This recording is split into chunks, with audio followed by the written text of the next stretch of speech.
when I was growing up in the 1970s and 1980s, the conflict in Northern Ireland really impacted on the whole island. I mean, it's a very small island. Belfast is 90 miles up the road, and obviously, Ireland's independence and future was all part of the political conflict that was at the heart of it. We really tried from a very early stage. When I say we, the Irish government, political parties, tried to chart a political process forward. Various stalled attempts. That we finally got to a peace agreement 25 years later with the British government, the American government, and the parties.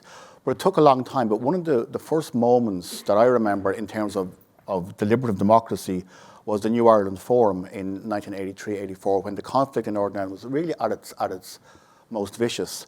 And it was an attempt to bring all the political parties on the island together, and civic society, churchmen, citizens, just to talk about what could a new Ireland, North and South, look like.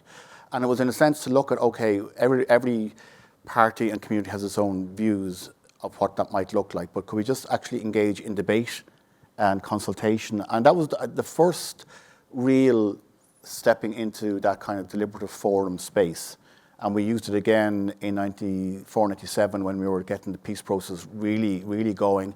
And then we've used it again on more contentious issues around European Union expansion, ceding powers to the European Union, around international security policy more recently, and also about debates that, when I was growing up, were hugely corrosive and divisive. And they didn't lead to political violence, but they were very, very damaging to our society. And that was around abortion, divorce, and maybe more recently, marriage equality. So we started to look at these fora, which were government appointed but independent bodies that would report back to government, very often feed then into our parliamentary process, but also bringing that debate out of Dublin, out of the capital city, having roadshows and dialogues, town halls across the country, really, really important.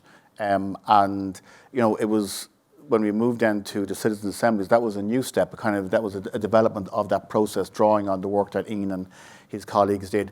But I think we realised very early on in the late 60s, 1970s, that the parliamentary politics alone couldn't bring people together, couldn't solve these issues, couldn't not produce 100% support for anything, but actually build a way of building awareness, understanding, losers' consent very often if there was going to be a referendum, but just enriching the debate and bringing people together in a way that was not purely adversarial that you often see in parliaments. It just wasn't working for us on those big issues, the Northern Ireland issue, European Union expansion, and then those social issues that really tore Irish society apart in the 1980s.